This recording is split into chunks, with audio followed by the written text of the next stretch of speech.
Now this is what we're looking for. So we're gonna go on NHTSA's website and we're gonna put in the VIN number. Vehicle with defective airbag is involved in a crash where the front passenger airbag is designed to deploy. It is possible that the inflator housing may rupture, which may cause the risk of an injury to the front seat occupant. Okay, that should be no problem. We have the tools for this. I can do these in like just a few minutes. Should pop right out now. And I can tell this is the ammonium nitrate based design, so that could be taken out and put into another car. NHTSA doesn't want robots searching for this information. It seems like a great thing for robots to do, in my opinion. This has a recall. Probably should just take this one out as our duty to society. There are two types of Takata inflators, those that are recalled and those that will be. What about all the airbags? What do you use them for, huh? You're wondering, am I gonna put them in cars? Yeah. Absolutely not. I'm not gonna put them in cars. That makes you wonder. No, believe it or not, I'm gonna burn these. There's something that can explode and kill you in your car.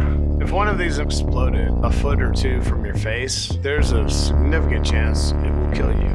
People do not understand what they are dealing with here.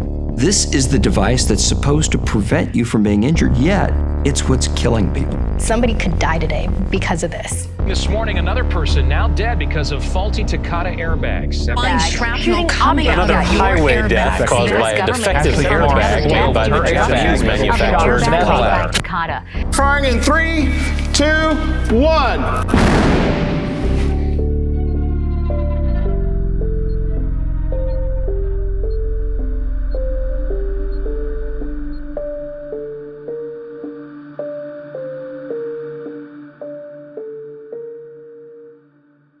I was graduating from Auburn University with a degree in mechanical engineering.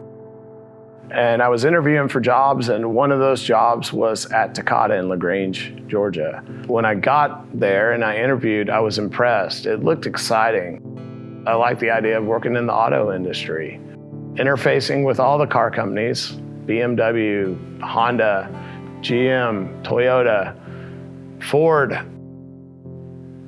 I was excited about the prospects of working there. I was in the design group responsible for inflator products. It was really an exciting place to work. I realized that cars are not really designed by car companies. They're designed piece by piece by the suppliers that meet the specs that the car companies give them. Basically, an airbag is supposed to generate gas in a very short amount of time to fill a bag. A crash usually happens quickly. You don't have much time to get a bag in place. Inflators are put through environments, they're tested. Car companies had their different requirements, and the number of inflators you had to test and the specific test plan. When one specific test was going on to emulate a truck fire or something, we heard a loud explosion. I would estimate 30 seconds later, one of the technicians runs up to our second floor office. I never will forget, she flings the door open. She said, "He's been hurt." An inflator had blown up. You could hear it all the way in our building. It jolted out of the fire. And this technician believed that because it was laying on the ground, it was okay. It wasn't in the fire. He'd waited some time, I don't know how long. It was on the ground after being exposed to the fire. And that's when it injured him. I was in my mid-20s, probably 24, maybe 25. Deer hunted as a teenager, and I'd seen a blood trail. I'd never seen a human blood trail till that day. I saw him afterwards, before he was taken to a hospital.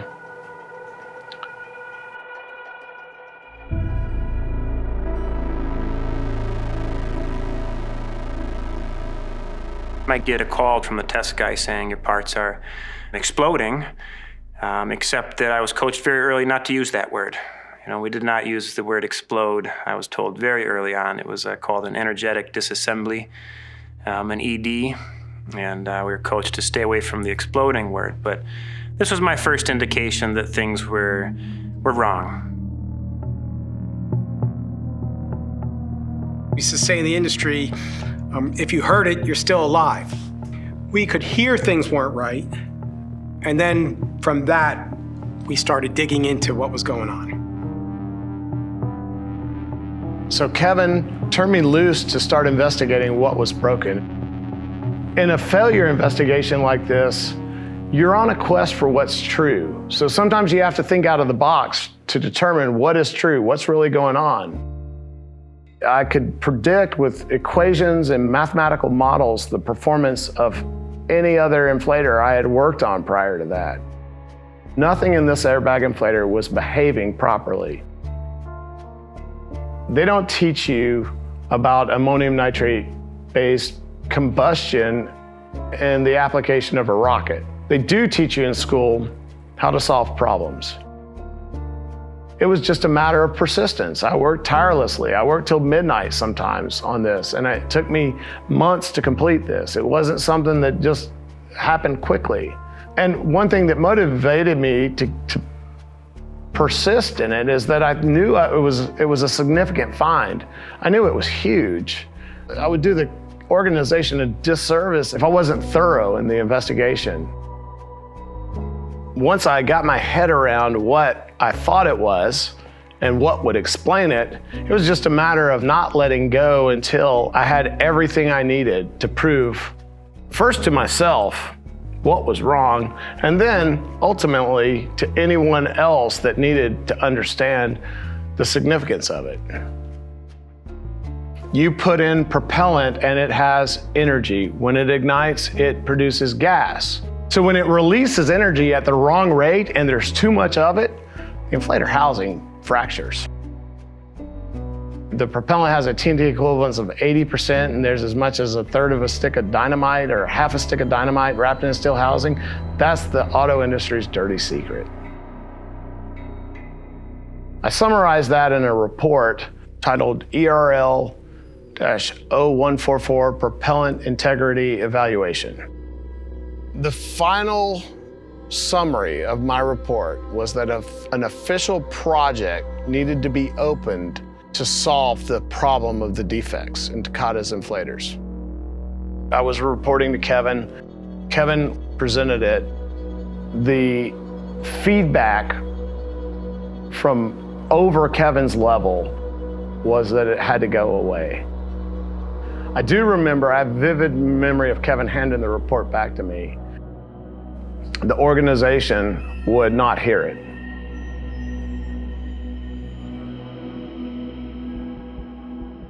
Honda was going to be the first customer, and the efforts by LaGrange to get that product ready for release were not stopping despite any of the problems in testing.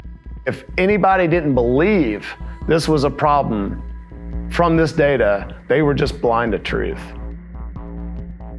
A fake report was sent to Honda, misrepresenting parts that had ruptured in validation.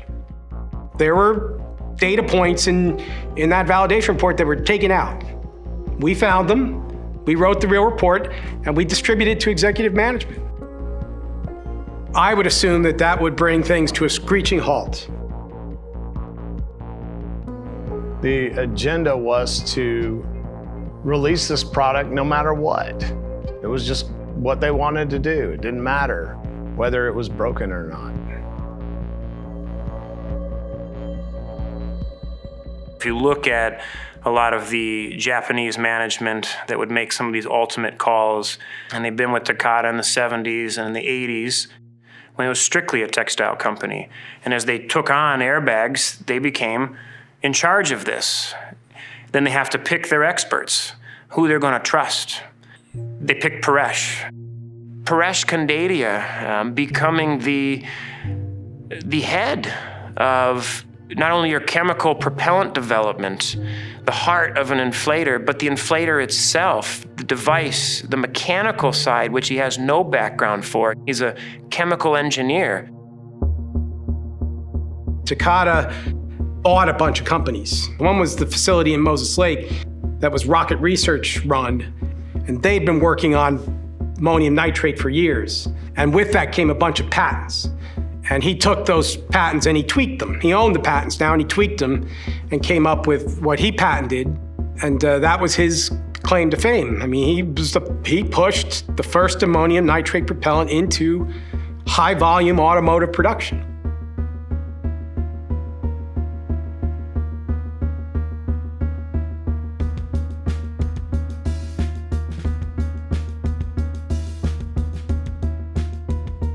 Dirty deeds done dirt cheap. Ammonium nitrate is a very low-cost, dirt cheap oxidizer. Airbags have to be designed so that they can not degrade when the car's temperature rises and drops to high temperatures in the summers, low temperatures in the winter, or on a daily basis in the morning, overnight. Moisture comes in and out of the propellant, in and out of the propellant as you cycle it through different temperatures. And every time that moisture comes into the propellant, every time it leaves, it sort of pulls that propellant apart a little bit. And Paresh claimed that he stopped that process. Okay, we're gonna cut open a Takata airbag. You hear the thing doing its work. That is the propellant canister. That's all that's sealing it is some adhesive. That's the only thing keeping moisture out. The ammonium nitrate-based propellant is very water soluble. Okay, here it comes. Whoa. These are very small and there's a lot of initial surface area. We'll pour this propellant load in there. So I'm just gonna reach in here. I'm gonna remove that. They shouldn't be stuck together, by the way. When they fracture, you totally lose control of the surface area. When this thing goes off, it blasts high pressure hot gas through these things and it fractures them like fine china. That is not a good thing. You've got a bomb here. Maybe on it, actually, probably, yeah, 100 yards.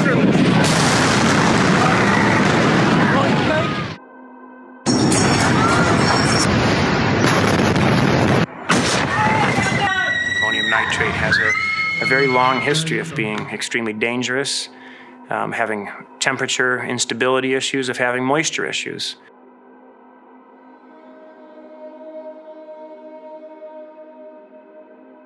So this was a big problem. And the only way to solve it was to introduce a drying agent or a desiccant into the inflator. Desiccant scavenges moisture.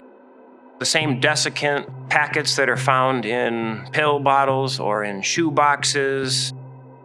They're already admitting that ammonium nitrate has a problem, has a stability problem, because they're trying desiccants in inflators, and nobody was putting desiccant in inflators back then. A Band-Aid may correct one thing, but when you have a total system failure, you have to do radical things. And if you lie about that Band-Aid, you go down a trail that nothing good will come from.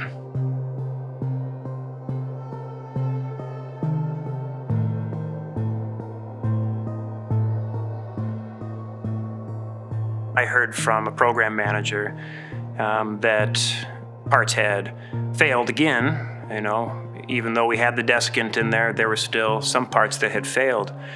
And that Paresh himself had come and looked at those parts and some of the dissections of those parts and thrown desiccant into the trash.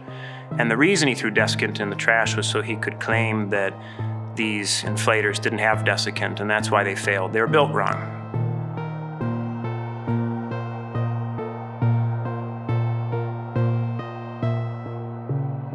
It was the perfect storm. You had a manufacturing outfit being run by inexperienced people, an engineer who wanted to make his mark on the world,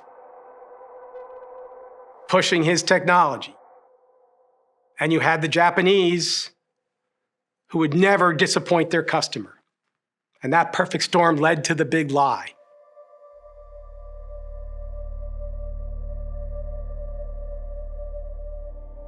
I thought for sure, once I summarized this and collected all the substantial evidence to prove that this inflator had design flaws, that would be received and that Takata would take a step back.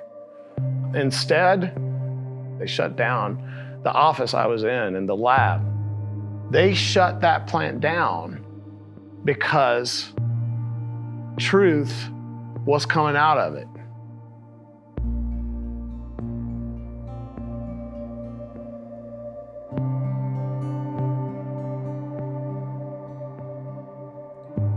It was very bizarre. It was my first experience out of school. By this time, I had 2.5 years experience. And I'd never seen anything like this, but I knew if this is this is how corporations normally work, I'm in for a tough life as an engineer. My work-life balance was way out of whack. I was working long hours. I was stressed out. I remember that thinking, oh, wow, this just couldn't get any worse. At that point, leaving was the only thing to do.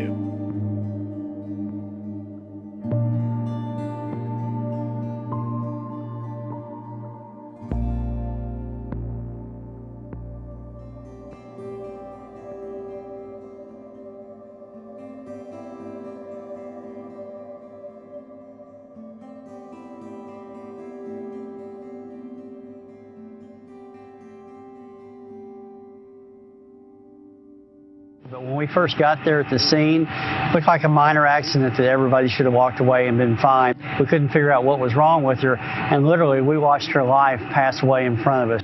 The airbag was meant to protect 18-year-old Ashley Parham. Instead, it took her life.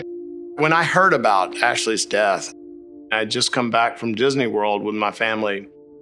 A low-speed collision that should have otherwise not resulted in death by any means. And I wondered how many more there would be. A 17-year-old girl from Texas, authorities say now the newest victim. This is the actual airbag. The images are disturbing. The bloodied bag, metal fragments, including the one that struck 17-year-old Huma Haniff in the neck. This part right here is what flew into Huma's neck. This is what killed her. I tried to just hold the where the blood was coming out. But there was, I feel like there was not a whole lot I could do.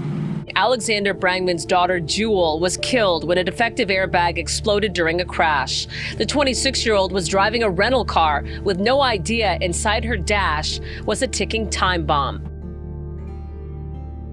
The recalls were limited, chalked up to manufacturing errors. And they tried to fence those recall populations to very small numbers. They were not admitting a systemic problem of all ammonium nitrate inflators. When I first got involved with this particular set of recalls, I didn't really think anybody would be obvious about applying the Fight Club formula. It is pretty clearly what Takata did. Economically, that might make sense. It's against the law to do it that way, but it might make sense for them to do that. But by not warning other people, by not doing recalls and making sure the repairs took place, they saved a tremendous amount of money for a while. They cheated the truth. They clearly thought they were going to get away with it, at least for a long time, and they did.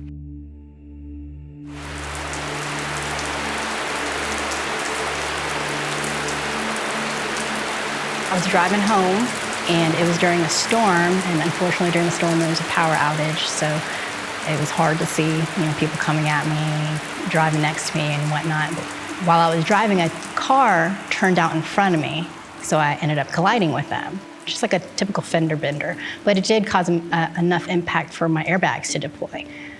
When that happened, it was first getting just like smashed in the face. I've never been hit in the face, but I could imagine it would be similar. It hurt bad, and the first thing I just remember feeling was that stinging sensation of just pain, and then just wet, warm, sticky feeling.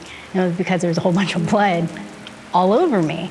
My right side just instantly blinded. I don't know why, I just assumed it was because I got knocked in the eye. One of my friends who was with me, he was trying to shake off the accident himself, and he tells me, "Hey, Stephanie, we need to get out of the car. I smell smoke because of the airbag deployment."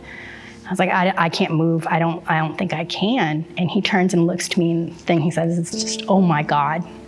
And of course my heart drops. I'm like, what's wrong with me? I'm sorry. I thought I had sunglasses on, but because it was kind of coming into dusk, and I thought maybe the lens sorry, give me a second. I thought maybe the lens from my sunglasses kind of got jammed up into my eye. I just assumed I lost it. I tried to stay a little bit calm because there's nothing you can do about it at that moment. And I remember telling him, how am I going to live with one eye? At that point, I was in my late 20s. You're used to life a certain way. You're like, how am I? It's going to be a tough life after that. Mainly, my problem was telling my parents. Sorry. Yeah, I can deal with a lot with just me, but knowing that they would have gone through that pain and knowing their daughter was hurt, that's where it was hard for me.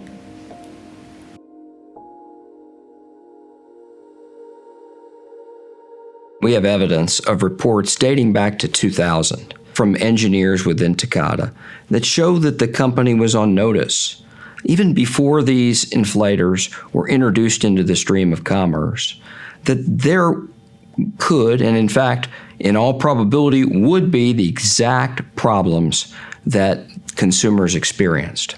Takata employs engineers. Engineers have as their number one ethical responsibility to hold the safety and the welfare of the public paramount. Holding the public safety paramount means you expose the problem, you inform the public of the problem, and you do everything within your power to fix the problem at the earliest opportunity. You don't kick the can down the road. You don't bleed society so you can keep the gravy train of profit going. You do the right thing. The Japanese had their own approach, their strategy, which in Japanese would be kusai mo noni futa osuru, which is if it stinks, keep a lid on it. And they came to me to help them develop a way to know what on earth they were going to say when a lot of really ugly facts started coming out. I think there was something that was amiss in your testimony, and that was that nowhere does it say that Takata takes full responsibility. So I want to ask you right now, does Takata take full responsibility for this tragic defect? Tragic this time. Which tragic are you? Does Takata take responsibility? My understanding is our products in this accident worked anomalies. They had been called before the Senate Commerce Committee.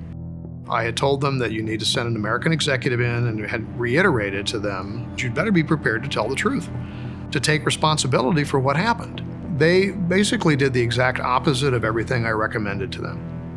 Takata would feed them one line after the next. Oh, it was a faulty equipment, it was a faulty press.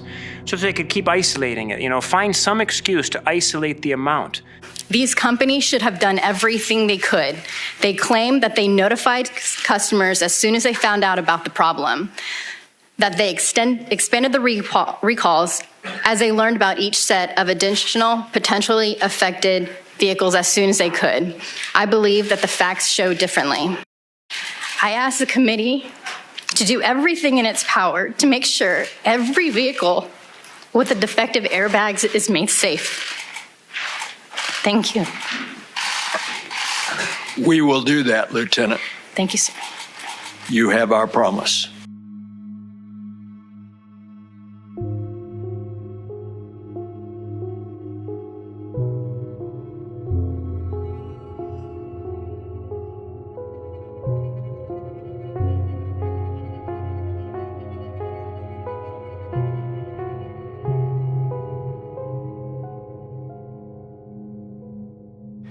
Over the years, In response to questions from safety regulators and its customers, Takata has said it had isolated the problem.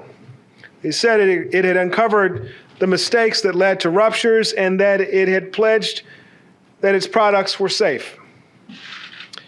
But as we know, the ruptures have continued. U.S. safety regulators say millions of additional cars on the road right now could have potentially deadly airbags. Millions of vehicles being driven on roads with airbags that could potentially explode violently. Federal regulators say the number of vehicles that need to be fixed has doubled in size to the largest Automotive recall ever.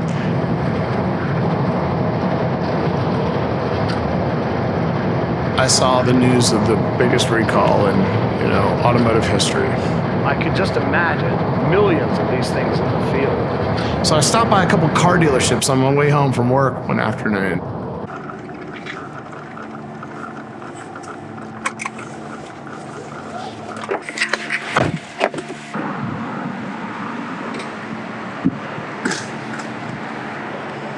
And when we get 180, 200, we start building a pallet. Okay. And then we'll shrink wrap them and send them all FedEx back to Honda. They'll set them here. They usually keep them in like a certain order until they eventually have to build a pallet. Appreciate it, Joseph. 250 inflators being pulled out of cars, put into cardboard boxes, saran wrapped on a pallet and shipped. That shocked me. I could not believe that. Shipped as with Class 9 hazard exemption as if they are brake pads or something. 250 on a pallet. 50 pallets? A truck could easily haul that. That's 12,000 inflators on one truck. 5 or 6 trucks on the road hauling that number. 65,000 on the road at any given time. There's a high likelihood that one of those is going to run off the road and catch fire.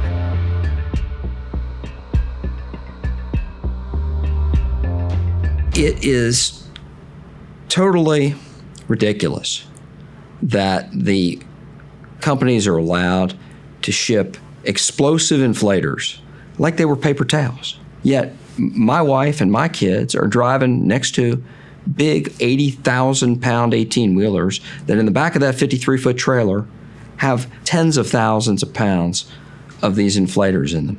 That presents an extreme degree of risk to the rights, safety, and welfare of innocent motorists on our highways. So it doesn't scare you at all that that's got 1,000 pounds of ammonium nitrate on it? Not really. They have you guys driving them around in 200, 250 of them without any hazmat at all. It don't say to put any hazmat on there, so I don't know why. Product that's being shipped either shows up someplace on the hazardous materials table. It's in the hazardous materials regulations. If it doesn't show up on the table, it's not regulated. Run your finger across this table and it will tell you what class that product goes with. Anything that blows up, to me, is almost surely going to be in the class 1. It's going to be an explosive. Things that blow up don't belong in class 9. It was clear to me they fall into a class 1, a class 1-2 specifically when you look at the fragmentation hazard. A class 9 allows them to ship in a cardboard box with hazard exemption, more or less. I called the DOT and I said, have you guys thought about the shipping hazards associated with this? They said, write me a letter. I put it in a letter and I thought, well, I've written this letter, I'll change the names and send it to senators, congressmen, anyone that would listen.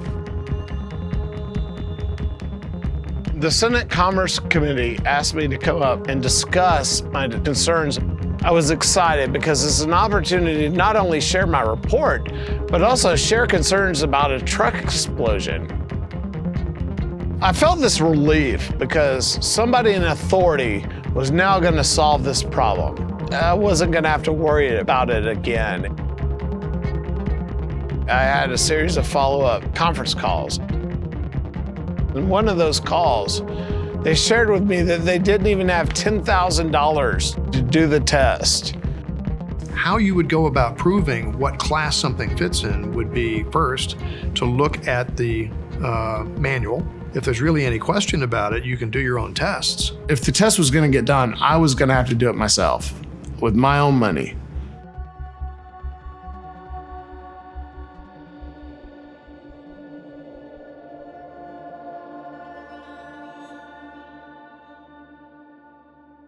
I just had to really apply a blue-collar work ethic. It may look like you're obsessed with what you're doing, a level of persistence that some people might not understand. I had to get the airbags to test. So I walked into one store, bought 40 recalled airbags on one day. Another brick and mortar store bought 28 on the next day. The next day, 24. So within 3 days, I bought 92 recalled airbags. Every inflator I pulled out of a car, I used this screwdriver for. I felt like such a ninja with this thing. That's what I consider myself, a airbag inflator ninja. You've spent hours every day just scanning the internet looking for airbag inflators. I'll never forget the day you came down and you said, Deborah, I just found, like, I can't remember, a whole bunch of, they're the ones that are gonna blow up. And you said, I didn't even tell them this time that they're recalled because they'll just stop talking to me. So I just bought them all. And I thought, oh my goodness. But then I thought, every time I walk into the basement and I can feel my blood pressure rising, like I'm so irritated that we have all this junk of airbag inflators. Every one of them, I remind myself, represents someone's life that has been saved because you've chosen to really spend your time and your money doing that. So. The theory is that heat's going to make the inflators explode. I knew that there was highly likely that inflators were going to explode when you put hundreds of them in a fire. But to have the confidence I needed to go forward with the cost of the test, I really needed to retire that risk by buying toaster ovens to prove I was right. That is what the industry uses to tell if an inflator is going to blow up or not. If you go to any company that makes airbag inflators, you'll find toaster ovens in the dumpster. No airbag should ever fail a slow cook-off test.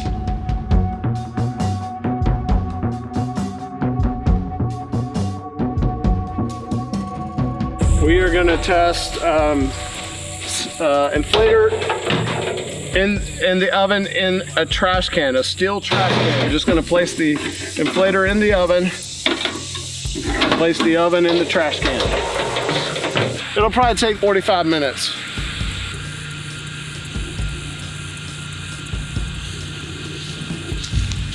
If we see an inflator in an oven actually cause structural failure to a steel trash can, I think that would be proof it's not a negligible fragmentation hazard.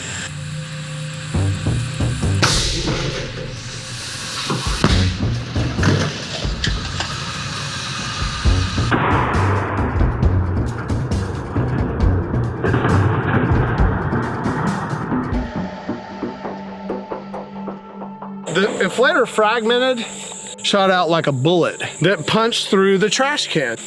They're not shipping them in metal trash cans, they're shipping them in cardboard boxes. Cardboard boxes. We're gonna put this in a charcoal grill. We're gonna take it up to 500 or 600 degrees C, see what happens.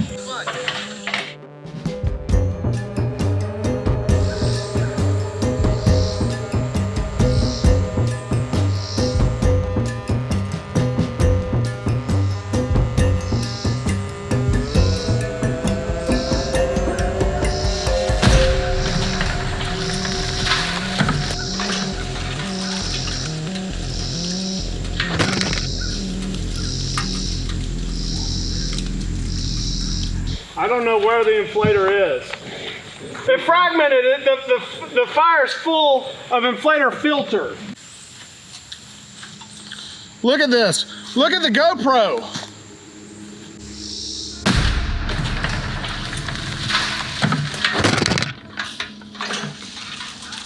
See that? That's a metal piece of the inflator in there. It fragmented. What is it? Whoa! Dude, a huge piece of that filter launched all the way over here. Look at that. That's a long way. Look how far it had to get through all those trees. Dude, that's like 150 feet. This is the stuff, if it could travel this far, it could kill you. This is tough stuff, you know? It takes a lot of energy to do that. It fractured all of these. This emulates a slower heat rate as if the inflator were in a diesel fire, then got heaved out of it by a sister inflator. And it really bothers me now that I've seen this, that these things are being shipped around in cardboard boxes. First responders that would come up to a truck on fire need to know what's in it. And people transporting these things need to know what they're hauling.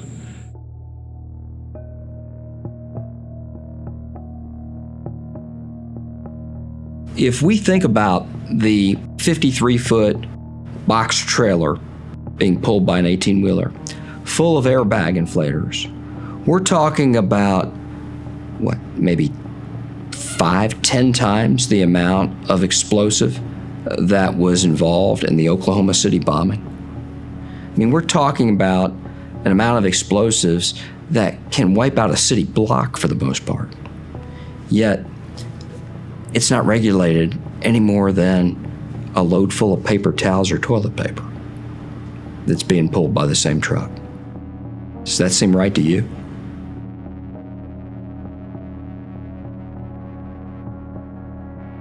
Hundreds of them, up to thousands of them together, even one or two of them detonating can set the entire load off.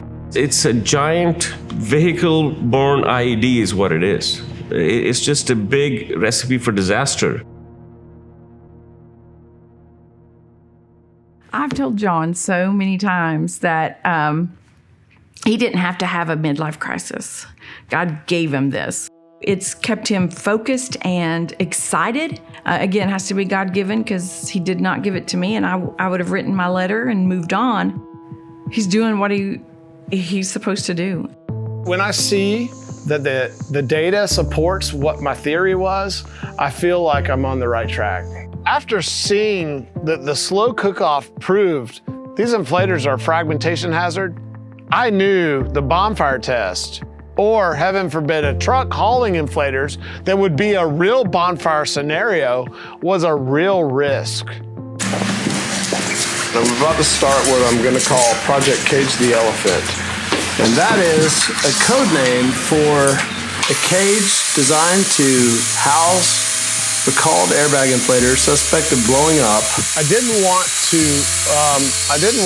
notify the government of a problem without also offering a solution. So I thought, well, what could you do? And the obvious thing to do in this case is not ship them in cardboard boxes, but put them in steel containers that holds the shrapnel in.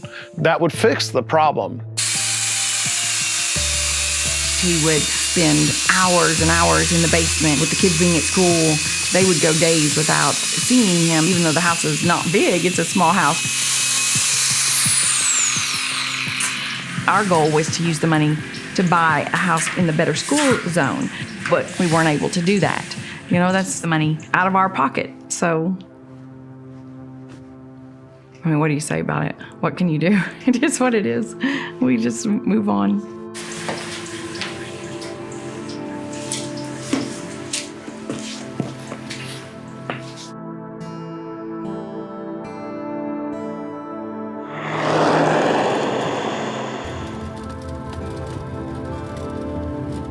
The purpose of a bonfire test is ultimately a United States Department of Transportation test requirement put onto manufacturers of pyrotechnic devices so that they are able to ship them. And the purpose of it is to simulate the what-if scenario, the possibility that during transport, a truck flips over and there's a fire. There's these very strict requirements that says you have to put them onto a fire, and you have to burn it, and you have to make sure that they self-dispose, that they don't eject fragments, that even if they're just come off, that they don't fly too far where they could hurt somebody. And so you have to demonstrate this. I could take these things and put them in a bonfire test and write a report, but the DOT wouldn't acknowledge it unless just about 3 or 4 individuals in our country were there to witness it, and Thomas Chang was one of them. Thomas Chang is the credentialed expert that the DOT acknowledges who's certified to witness the test.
I'd like to lay them out here on the floor. Okay. In an orderly fashion, so I get a picture afterwards. Yeah. After picture. We'll do it by container. We'll take a picture of what was in this container, and then we'll put them back in this container and yeah.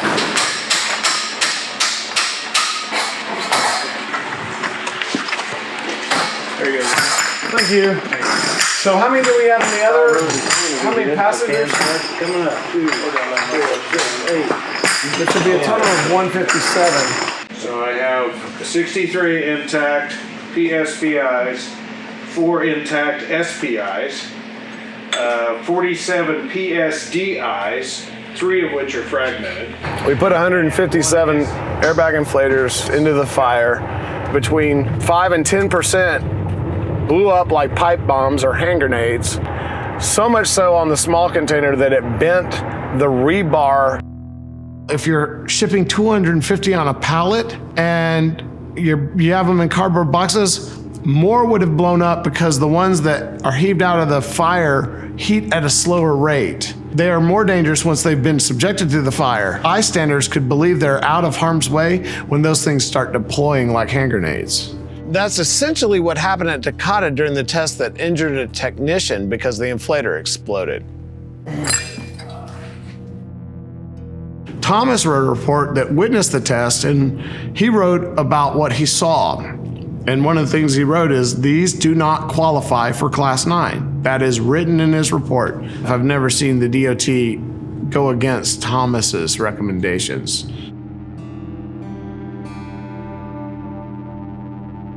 Okay, this is my request to reconsider. In accordance with 49 CFR 107.113, your application is denied. I requested a Class 9 exemption for the airbags if they were in a container that mitigated the hazard. They denied that. Your request for expedited treatment is denied. That's their way of saying we're not going to do it.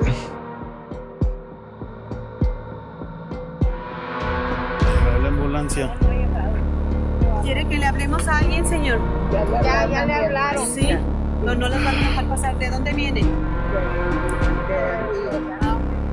Today, Japan's Takata Corporation confirmed a truck carrying airbag inflators and a volatile chemical blew up last week in Texas. One woman was killed. The blast leveled a home, shooting pieces of the tractor trailer and its contents up to a mile. 10 homes in a 2-mile radius reported damage. Not much is left of the semi. It was hauling Takata airbag inflators and a volatile propellant. The Maverick County, Texas sheriff says the scene looked like a bomb went off. Part of the engine flew at least 30 yards, ending up in a house. After a 2-day search, police determined 67-year-old Lucila Robles died in the blast that destroyed her home.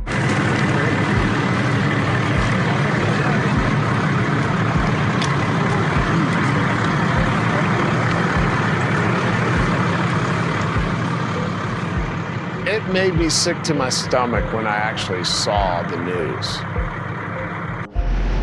What I had warned of 3 months earlier had happened.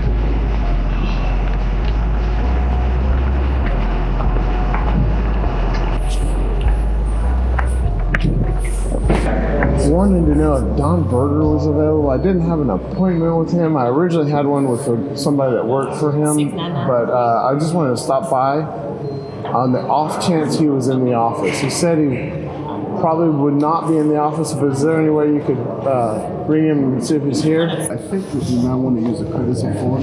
They have equipment to speak to them. Oh, there's a courtesy form? All right. Okay. Hey, Bill, this is John Keller. I stopped by. I know you said you were out of the office. We were in DC anyway. I thought we drove right by the building. I thought, I'll just stop in and see who's there. I know you said you were busy with the union stuff, but since it's in the week, I thought I'd see if you had a minute.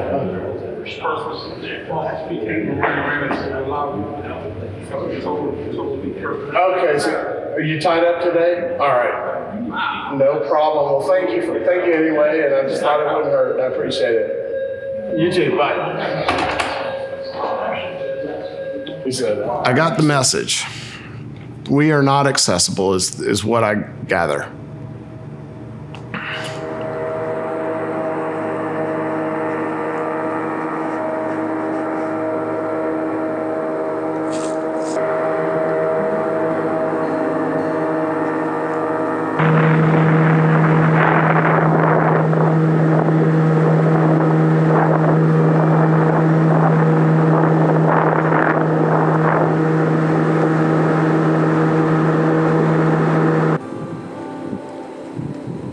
$5 years ago, I didn't realize how much time I had. I fished a lot. I had fun. I had more time with my kids. You want to net it, bud? Here, use this net. This is a little bit bigger.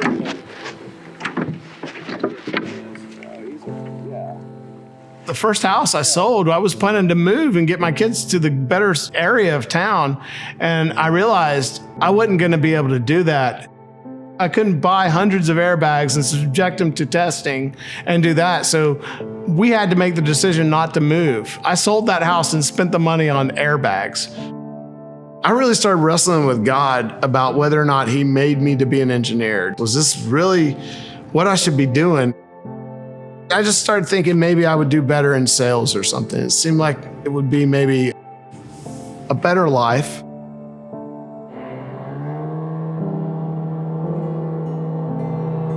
This is something that is beyond anything I've seen before.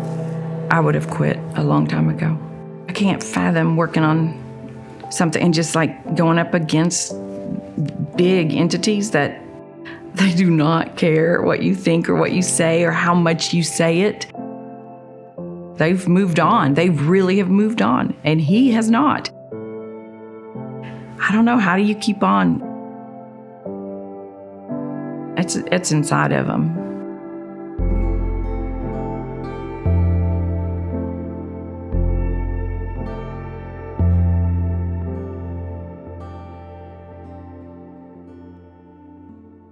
Nobody can accept the principle that an infinite value should be put on an individual life. Because in order to get the money involved, in order to get the resources involved, it's not money. In order to get the resources, they have to come from somewhere. Ford produced the Ford Pinto, knowing full well that in any rear-end collision, the gas tank would blow up because they had failed to install a $13 plastic block in front of the gas tank. And Ford estimated in an internal memo that that would cost about 200 lives a year. And they estimated further that the cost of each life would be $200,000. They multiplied and they found that the cost of installing those blocks in each of the cars would be more than the cost of saving those 200 lives. And over the past 7 years, the car has been produced and over 1,000 lives have been lost. You know that your chance of being killed in a Pinto is greater than your chance of being killed in a Mack truck. No, I didn't. I didn't know that the gas tank would rupture. Of course it is a question. Well, every one of us separately in this room could, at a cost, reduce his risk of dying tomorrow. You don't have to walk across the street. The real fundamental principle is that people individually should be free to decide how much they're willing to pay for reducing the chances of their death. Now, people mostly aren't willing to pay very much. I personally regard this as very, very illogical. I see people on all sides of me smoking. Now, there's no doubt, nobody denies that increases their chance of death. I'm not saying they shouldn't be free to smoke, don't misunderstand me. I just think they're fools to do it.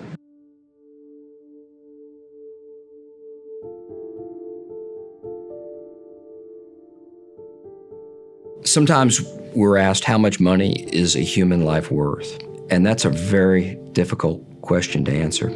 I mean, the government has statistics of what the average human life is worth, but doesn't it go beyond that? I mean, we don't consider our relatives to be average people. If it's my wife's life, they don't have enough money. If it's my kid's life, there isn't enough money to ever replicate what they're worth. If you talk to the parents of Huma Hanif, who was a young girl just starting her life, that was tragically ended by a Takata inflator. If you ask her parents, hey, can I give you $100 million, but you don't get your daughter back? They'll say, we'll take our daughter back. I just don't understand how anyone could live with themselves to be able to put money over lives or safety. For anybody who says that a few deaths is worth $1 billion or settling it, then is it your brother? Is it your daughter? It's an extension of the same old argument that we've heard from the days of the Pinto and the days of the Firestone tires and Ford Explorers and the days of the GM ignition switches, and it just continues on and on and on. Do you agree or disagree with NHTSA's call for a nationwide recall, Mr. Shimoza? Senator, it's hard for me to answer yes or no, so if you allow me... It is not hard for you to answer yes or no. Do you support the nationwide recall of airbags that the Department of Transportation has issued? Yes or no? Japanese airbag maker Takata has filed for bankruptcy with up to $50 billion in liabilities. Federal prosecutors came down hard today on auto airbag manufacturer Takata. The company faces huge fines, and several of its executives are looking at the possibility of extensive jail time. Takata, they were certainly willing to do everything they could to continue the gravy train, if you will, and it bled society, both figuratively and for some of the clients that I had with carotid arteries severed and jugular veins severed, they bled them literally.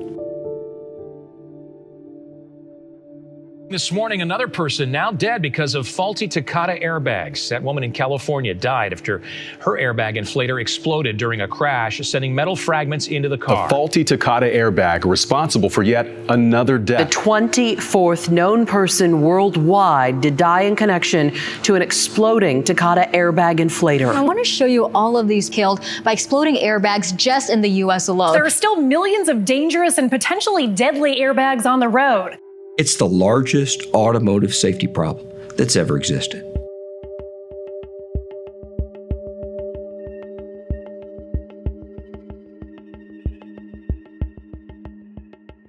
The recall's been going since 2008. It continues to grow. Right now in the U.S., we'll have 70 million inflators on recall. Dangerous, kind of first-generation Takata inflators without desiccant that need to come off the road fast.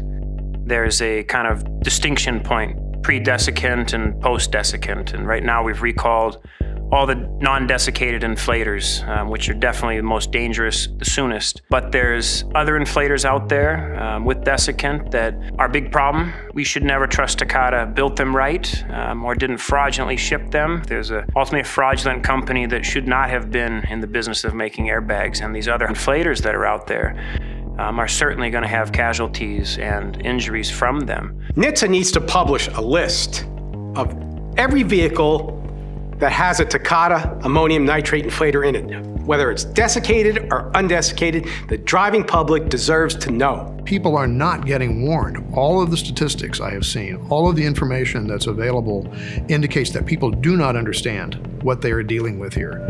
And there's very good reason to believe that somewhere between 1,000 and 2,000 more people are going to get blasted by these airbags in the next few years. There's just an awful lot that has to happen, and none of it's happening. 1,000 or 2,000 people are going to get these hand grenades are going to blow up in their faces, and I can't bear the thought of that. The companies themselves should be aggressively trying to protect their customers. But how do you air an ad that says, hey, our old cars could kill you, buy our new ones? You really got to wonder what's going on. There's customers that have been waiting upwards of 3 years for their replacements. 3 years. These automakers need to take responsibility. It may have been Takata that screwed them, but they sold the vehicles.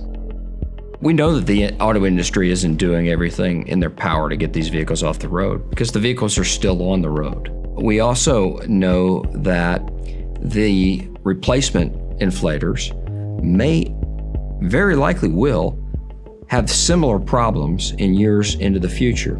I get a notification saying, hey, take your car in. There's a recall notice on your airbag. Next day, I go to the dealership. He was like, oh, don't worry about it. It's not a big deal. It's not as big a deal as they're making it out to be. He had a computer behind him. I'm like, hey, does that computer have internet? Can you just Google my name real quick? And I just Google the airbag recall. And, you know, first thing comes up is one of that accident photo. And he just kind of froze. It's like, hey, it can happen, and it is a huge deal. Please stop telling people, don't worry about it. We started out with 4,000 airbags in 2008, and now we're 130 plus million across the world, you know, and it continued to grow and to grow and to grow. They could have been way out ahead of this if they weren't recalling a couple thousand in 2008, and they dove into it better. So I don't know if they're in cahoots or if they're incompetent. Is the Department of Transportation influenced by special interest groups? Yes, at least as much as any other agency in government. And it's largely because the people who work as regulators, you know, who are supposed to set and enforce the rules, they go into the government, they go into the Department of Transportation to do good, but then they leave to do well. They can make 10 times as much money working for a company that they were regulating the day before.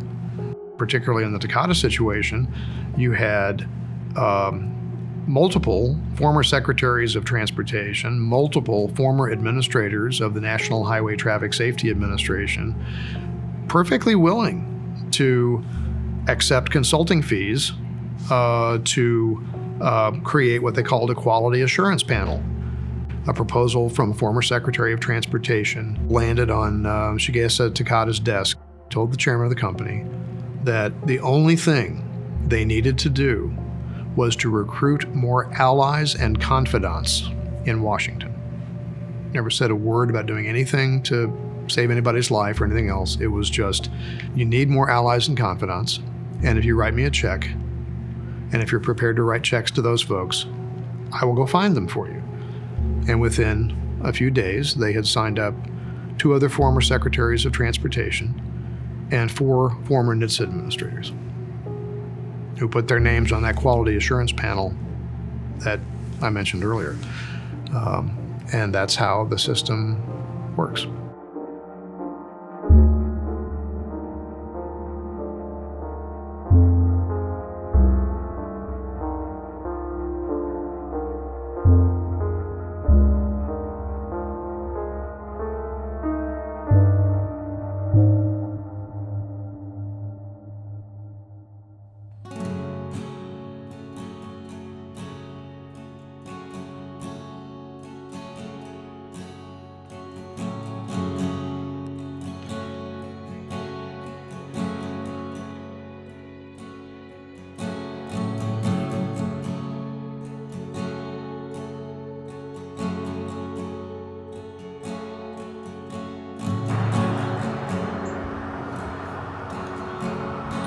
NHTSA declares 56 million Takata airbag inflators don't need recall.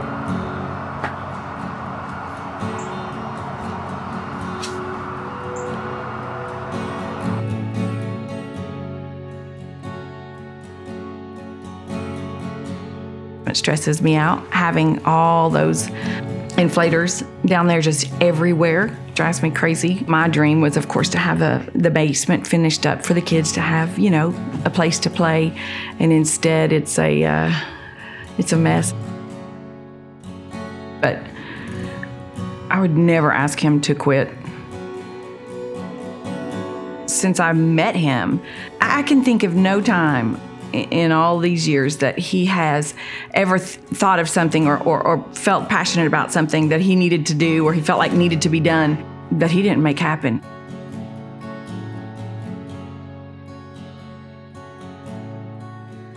It's infuriating. Inflators are being shipped all over the country in cardboard boxes. Nothing's changing that. There's still thousands for sale on eBay. Nothing's changing that. Steve Bradbury represented Takata when they said desiccant would fix the problem. By 2020, he was running the DOT when the decision was made to not recall Takata's desiccated inflators. I was blissfully ignorant about the way our system works, and that system's broken. I'm madder now about the way things are than I ever thought about being then. That makes me want to just not stop. We're gonna go in and we're gonna place an inflator on a pedestal, and we're gonna connect lead wires to it so we can apply electrical connection like the car would when it's deploying. We have not done anything to change the hardware to make them more likely to explode. The only thing we've done is what the car companies do to simulate environmental agings, thermal cycles. We put them through very low temperatures, very high temperatures, and these inflators are likely to explode. There's no legitimate justification for not recalling the desiccated inflators. They need to come off the road, just like all of Takata's garbage. I'm gonna prove it. Thundercat 21 is armed.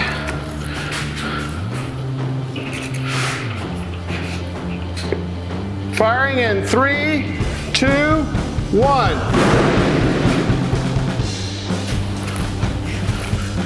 That is like a 12-gauge slug.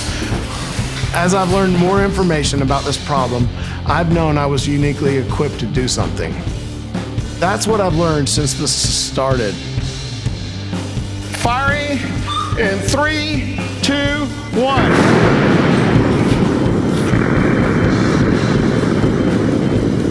It went through that steel like it was butter. This was purchased new from a dealership. 3, 2, 1.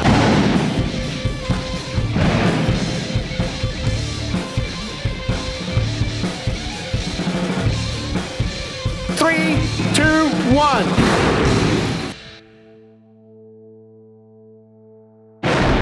That was the second chamber. There's an ignition delay by probably 10 or 20 milliseconds. Oh my God, look at that. I truly believe it shocks him that they're still getting sold as replacement parts just to anybody on the internet. 3, 2, 1. I think what drives him is the desire to truly get these things off the market and out of people's cars where they cannot harm people anymore.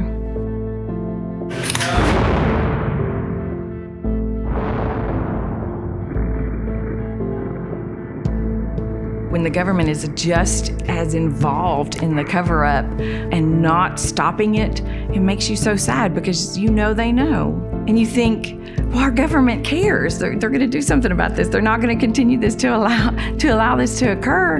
And then, no, not really. Wow, if it's happening in this area, what else is going on? The thing we are teaching the kids with this over and over again is you do what's right no matter what the price is. And that's what he's doing. He's doing what's right.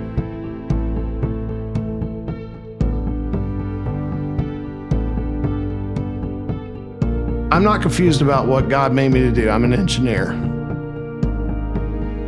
This is what I was meant to do.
One of the things that I find most disturbing and in some ways shocking is the fact that so few people continue to know about this or appreciate the clear danger that continues to exist.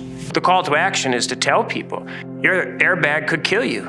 All you have to do is check your VIN and those of your friends, and you will know, and you can save lives tomorrow. The solution cannot be hide our heads in the sand and settle with the few unfortunates who do get injured and mourn the mistakes of the past for those who die, because we can stop the deaths, and we need to. My biggest fear about this is not just that Takata airbags are going to continue blasting people. My biggest fear is that the process, the system that made that happen, that allowed that to happen, that system is still in place. Anybody who watches this documentary needs to understand it's on you. This is your car, this is your life. You are the one who has to deal with this because your government is not going to do it for you. The manufacturers are not going to do it for you. The dealers are not going to do it. The folks at the DMV are not going to deal with it for you. You've got to deal with it yourself. Ultimately, you've got the corporation is doing a cost-benefit analysis. The only way to punish them, since we won't put people in jail and send them for long sentences for criminal conduct, the only way to punish them is with money. The way to make a change is for consumers to say, hey, until you fix our product, we are not going to be your consumers any longer. I hope that the consumer fights back about their safety and the considerations that companies have for their well-being. Obviously, it wasn't taken into consideration whenever I was driving, right? It wasn't a big deal. My car wasn't even flagged as being one of the cars that were supposed to be recalled, I think, at the time. So I hope outrage from the general population comes up to where these corporations listen. But no one's really bringing this topic up to where the corporations are forced to listen and to take these seriously. I hope even one person seeing an interview that I do and they enter in their VIN number or check their car or change their airbag, take it in, that's one person.